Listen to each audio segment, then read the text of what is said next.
What's up?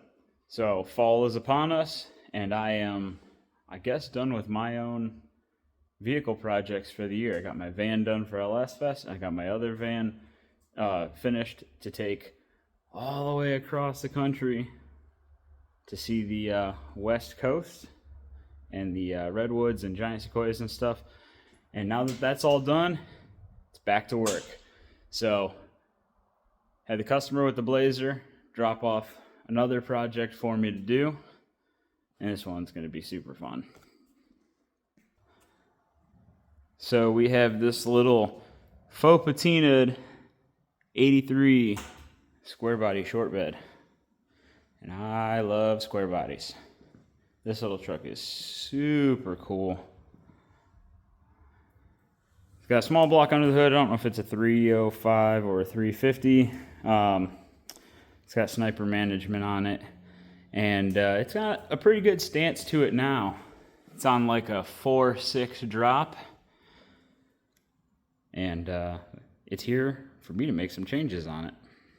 So she has some runability issues. We dropped it off, it started running pretty poorly. It smells like bad gas, and it sounds like it's missing on 2 holes. So I was checking the temperature on the headers, and 2 of the cylinders were really cold. One of them was a burnt wire that I found. The other one, I have no idea. So this truck is supposed to be here for a full air ride. It's not going to lay body. It probably won't lay frame. We'll see. The original plan was to go really static in the rear and to put the front on air ride so it makes it easier to get it on and off trailers. Time permitting, we may end up building a 2-link for the rear and putting the rear on air, because either way it's getting mini notched just to get the ass end a little lower to the ground, because it sits nice now,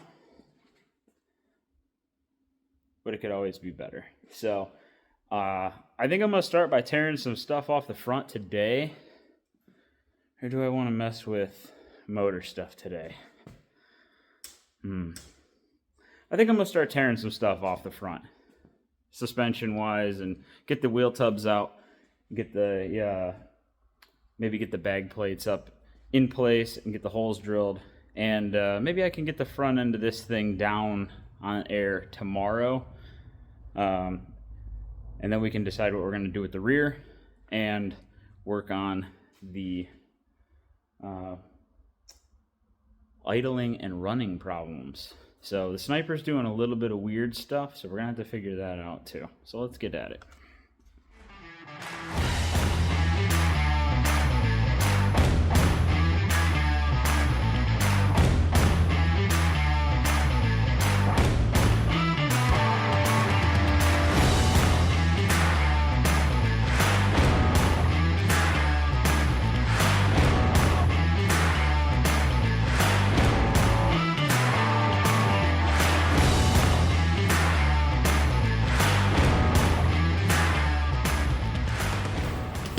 Here's potentially the most sketchy part of doing this whole job, and that's getting this front suspension apart. So first, pop the shock off.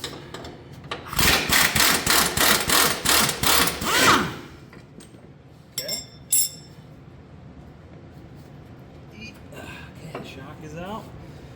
Now we get to pop these ball joints off.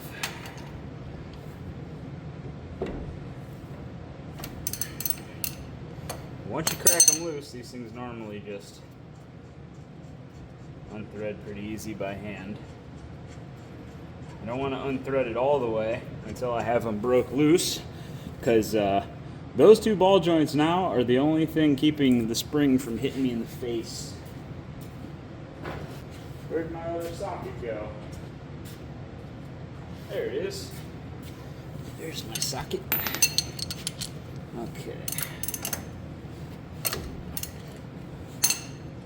Alright, these upper ball joints, the boot is destroyed.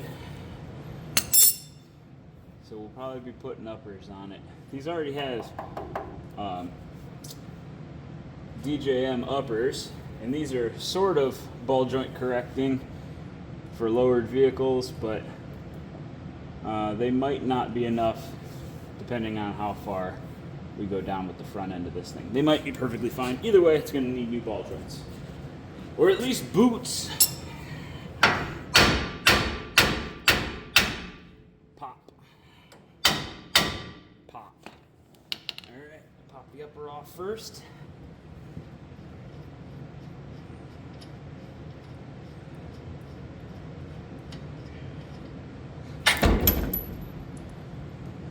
Washer ran away. Go find that. Those are pretty loose. Pop the lower off here.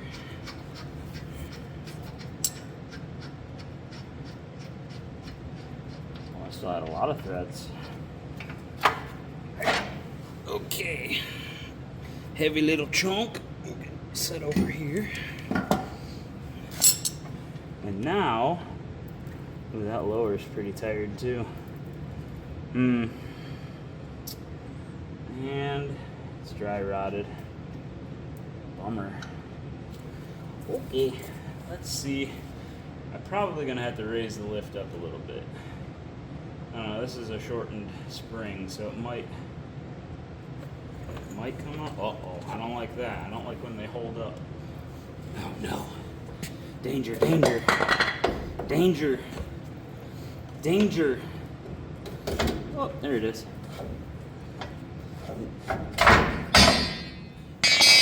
Nice.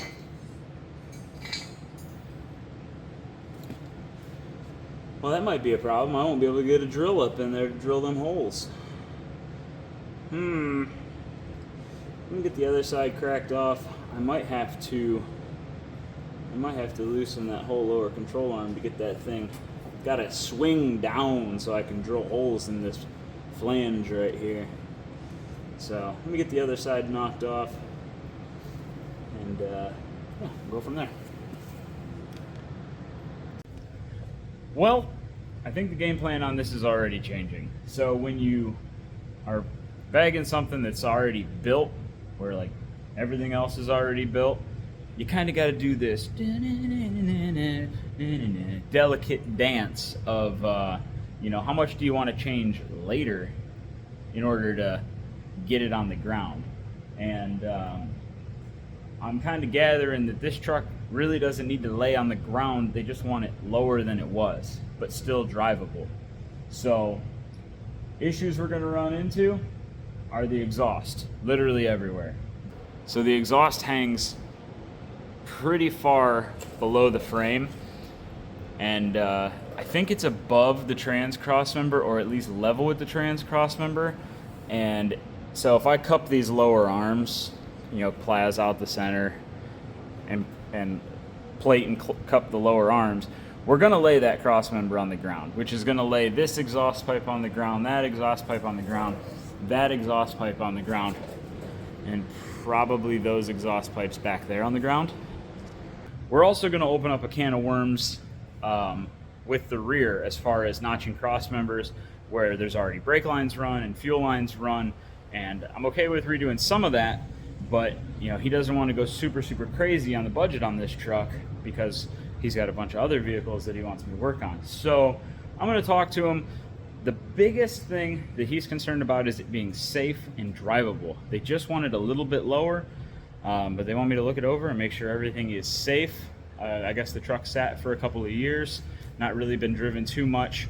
They want to be able to enjoy it, this upcoming spring and summer. So let me show you how this bag setup that I have already configured is going to work.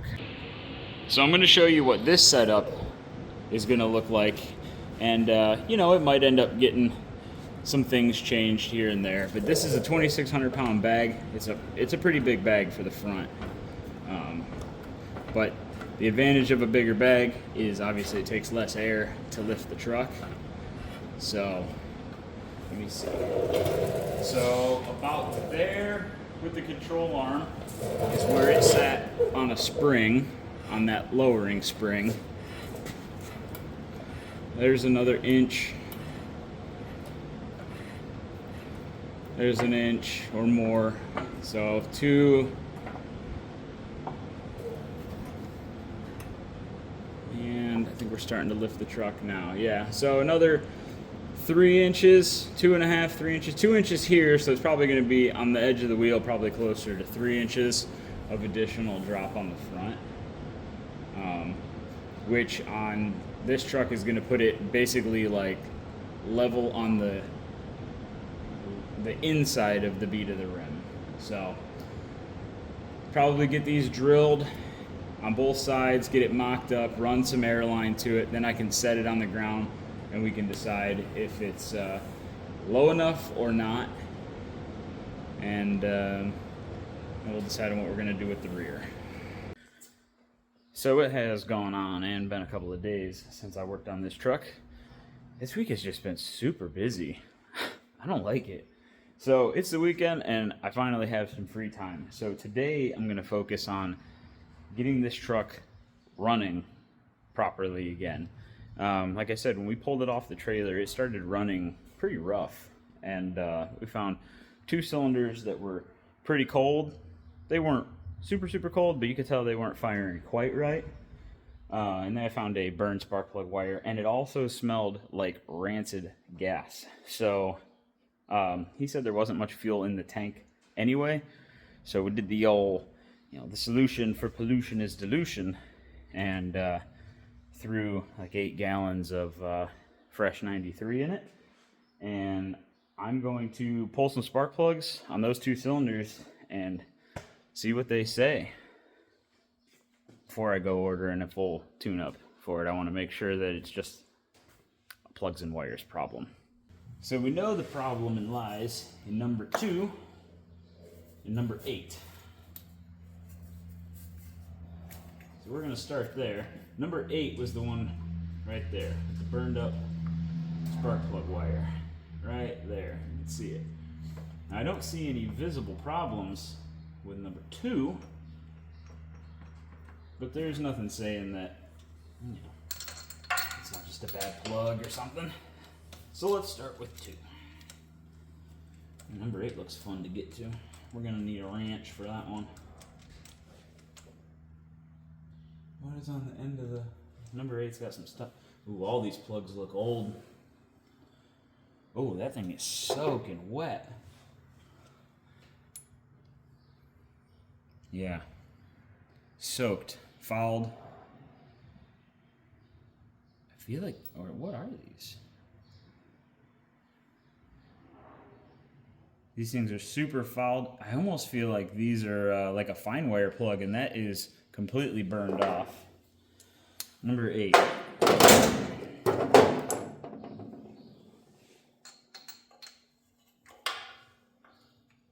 Uh-oh. That might be a problem. Let's grab a wrench. Oh yeah, there we go. Oh yeah, there's a bunch of paint right on the spark plug. That could be part of the problem there. Number 2 didn't have that problem though. I can't get my hands in here.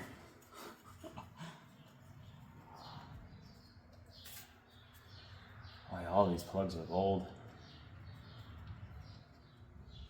Man, that number 2 cylinder is wet. I can see the wetness inside. Yeah, that one's washed completely off. That spark plug is clean. It's had so much fuel running through it. Well, maybe I should pull them all and see what they say. Let's see what this one says. Maybe. Boy, you can't get any tools here with these headers on here. Contortioning, contortionist, contorting. That one looks good. That looks super nice. Okay, we're gonna put you back. Since all the other cylinders seemed happy, we're just gonna pop those in.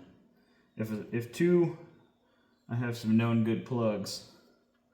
Well, now I can't get it started. Look at my hand. It just doesn't know what to do. It's just here. If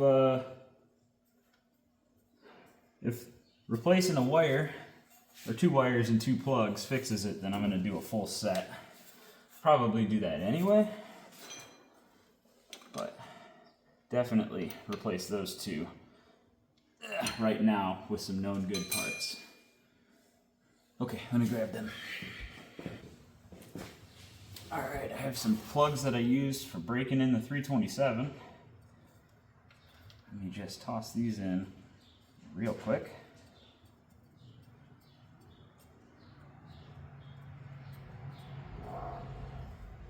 You.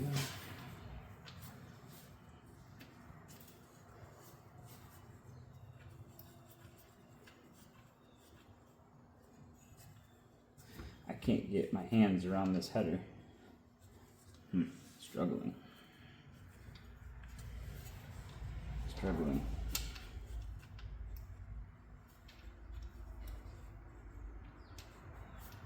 Well, what on earth is going on here?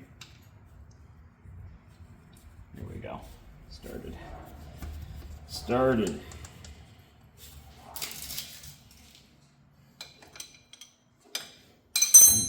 running quite a bit more. Okay.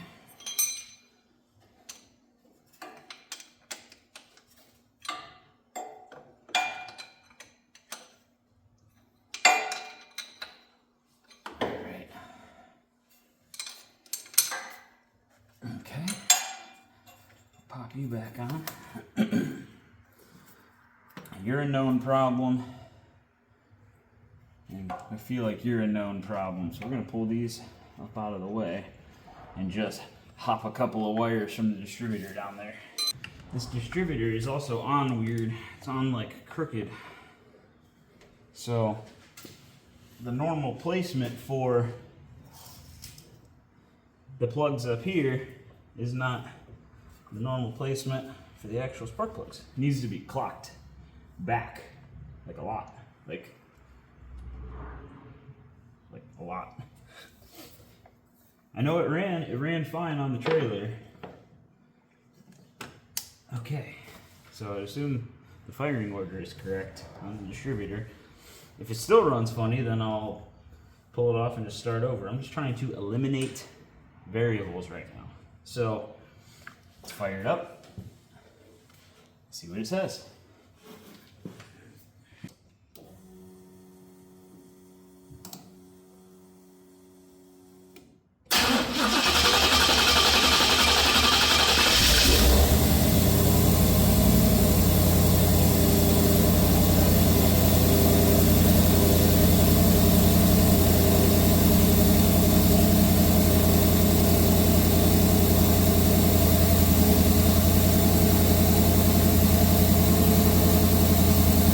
Okay, we are all warmed up, and so these are the 2 cylinders, like I was saying before, that were really cold compared to the others.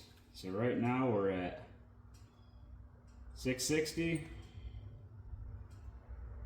Oh, where are we at? 670.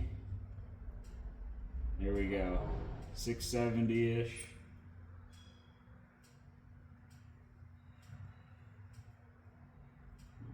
670-ish. So I'm glad that was the fix for those. These 2 spark plugs were wiped out. And it's HEI, so I figured there wasn't a problem with the distributor itself. So there's somewhere in this spark plug wire it is damaged, or that plug was just damaged. But either way, I'm going to order a whole new set of plug-in wires and an oil change for this thing, and probably a fuel filter too. Just to be safe. This has a Corvette style fuel filter on it, so that's a nice easy swap. Yeah, and that should handle the running aspect of this project.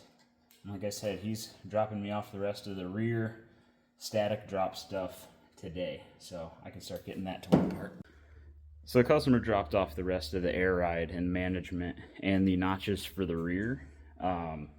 So last night I was drilling the plates, actually caught my drill on fire. So kind of cut me a little short last night. Had to run to one of the big box stores, unfortunately, and buy a new drill. Hard to believe. I've smoked like 3 drills and 1 or 2 grinders lately. I don't know why. And some of them were old, so I can't say that they were some inferiorly built, COVID tools or whatever. They were, I don't know, good stuff. Just everything going bad all at once. But either way, I got the upper plates drilled and mounted.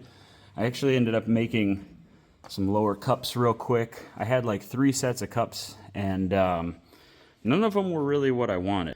Some of them were too wide, and some of them were too tall.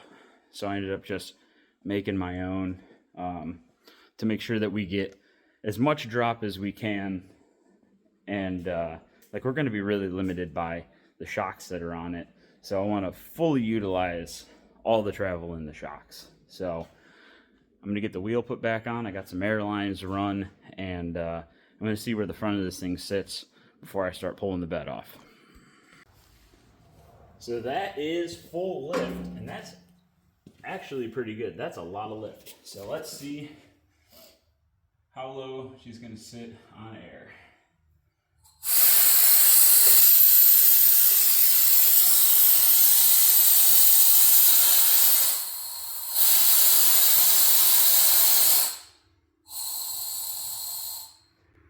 And we already have problems.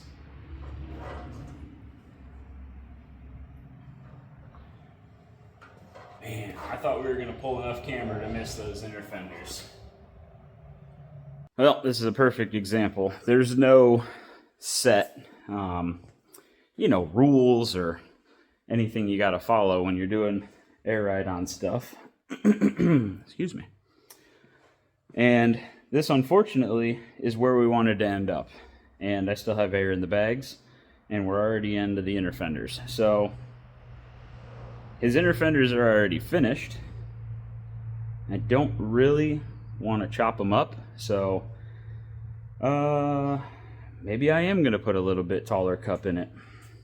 This is sitting exactly pretty much where I wanted it to sit.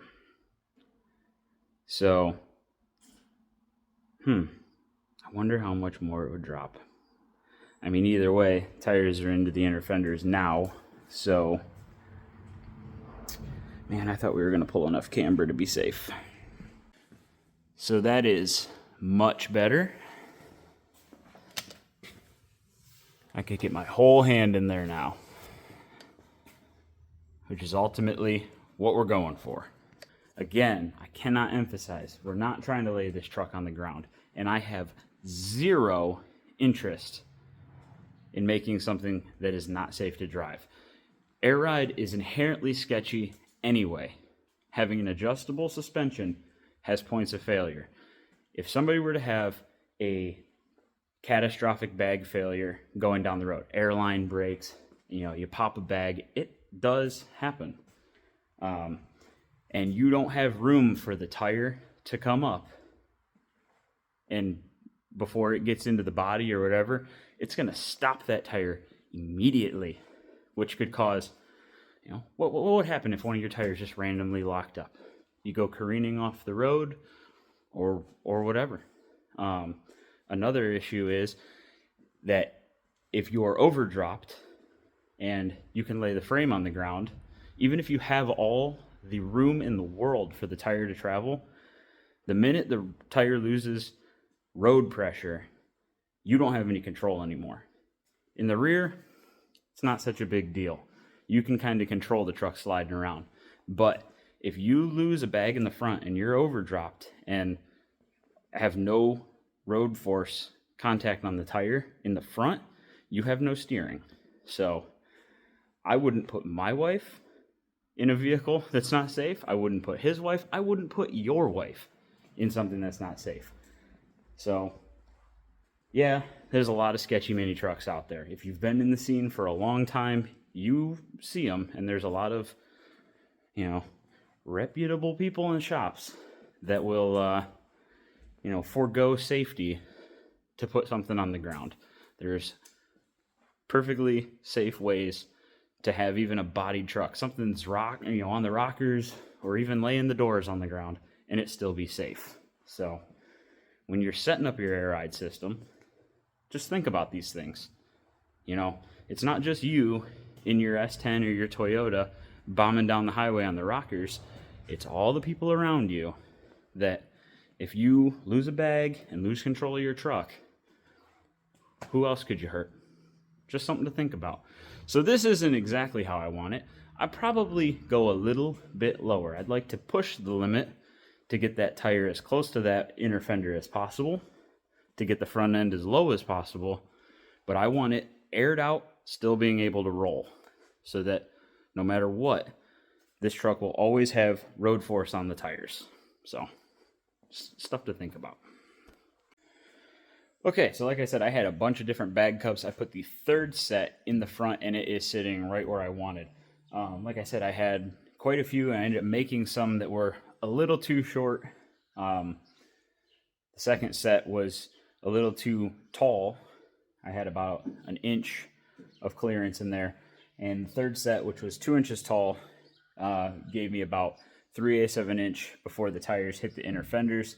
And it is sitting level on rim on the front, and I think that's going to be perfect. It airs out, tires are still on the ground, and they're not touching the body anywhere. So now I'm going to get the bed pulled off so I can put the lift shackles, I guess would be lowering shackles. They're lift shackles for some vehicles, and the big lowering shackles for the rear, and get the notch put in. So with the bed out of the way, now we're going to tackle the rear of the truck. It's going to be very simple. We're just replacing this stock shackle with this extended shackle. This came out of my inventory, and this is why I don't throw anything away. That way when a project comes in, I can just keep rolling on it. Also going to do a bolt-in mini notch, but we're going to weld it in because I'm not a huge fan of bolt-in notches, especially on trucks that have such flexible frames like a square body. So shackles, mini notch, should drop the rear end another 3 inches, and should get the stance of this truck right where they want it, basically with the wheel openings level on the rim. So hopefully, I've been soaking these bolts, hopefully everything comes out without too much fight.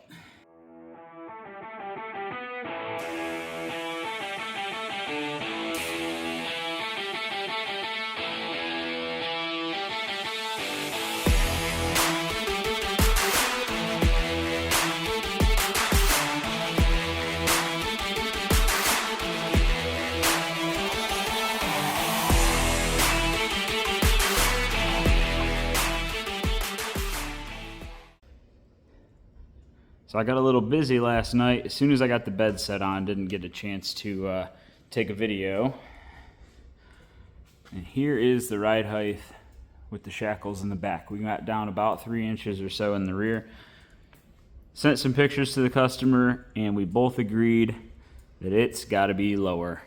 So the thing that we're fighting here, and I just kind of realized this, after we were talking, this is a 45 series sidewall tire on a 20. So even though this truck is now 9 inches-ish lower than stock, it's got a pretty big tire all the way around. So it really doesn't sit that low to the ground. So I got to pop the bed back off anyway to put the mini notch in. I ordered a 1-inch block, a tapered block, a 2-degree block to get the pinion angle down. And I really don't like using blocks, but to lower stuff, but a 1-inch, we're both okay with it. So that means that the front has to go down a little bit more too. So we are going to be swapping back out to those shorter lower cups, and I'm just going to notch the the inner fender, not the inner fender like the liner, but the actual physical fender I have to notch a little bit to make room for the tire. So we get the bed pulled back up on the lift, and then I can start working on getting the notches in place.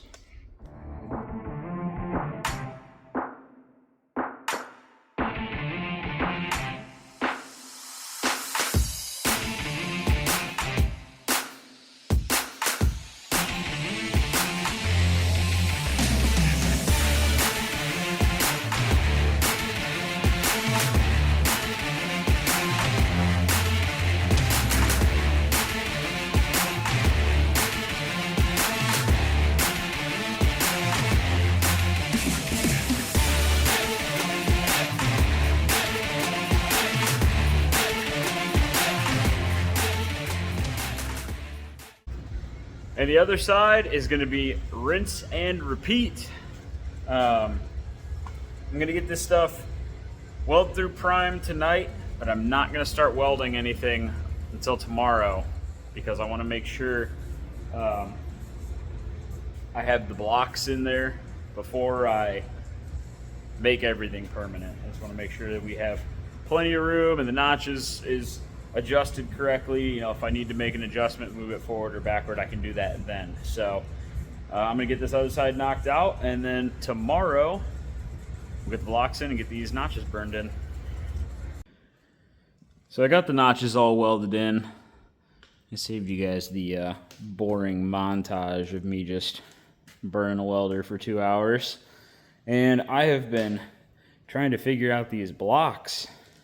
So the problem with the C10 flip is it pushes the axle back. So it pushes the axle back past the center pin on the leaf spring, which is good because it keeps you from stuffing the drive shaft into the transmission.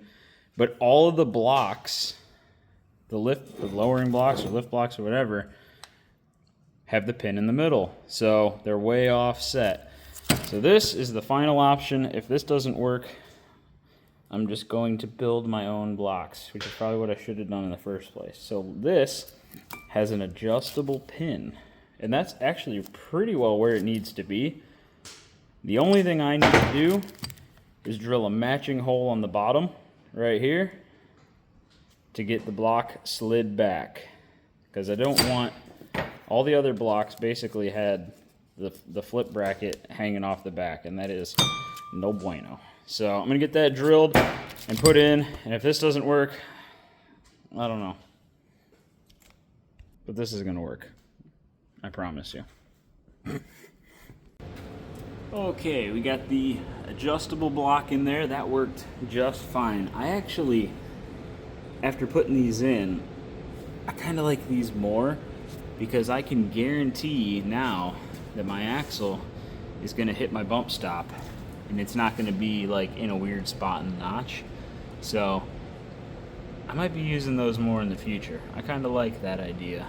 Don't like moving pieces on a block, but I guess once you have it all tightened down, nothing can move. So I'm gonna get the bed back on this, and then hopefully the rear will be low enough for everybody's, you know, approval, and then I can finish up the front. Shoo, that is a pretty tough stance. I totally agree that we needed to go down a little bit more in the rear. And so the front is going to get those shorter cups, and I'm going to clearance the inner fenders out. So when the front's aired out, it'll lay with that more street truck, kind of muscle truck look. And really this right here is probably going to end up being about ride height, maybe a little bit higher for cruising. But that is pretty cool. So that's going to be it for this video. I'm going to get the shop cleaned up a little bit, and maybe tomorrow I'll get out here and get the front end stuff swapped over, and then I got to take it all apart, put new ball joints in. I still got to do plugs and wires, and then once all the assembly's done, final assembly's done, I can run air lines for the little manual valves that are going in it, mount the compressor in the tank, and maybe some horns if we can find some decent horns for it real quick. and yeah, get this thing buttoned up sooner than later. So thanks for watching. See you next time.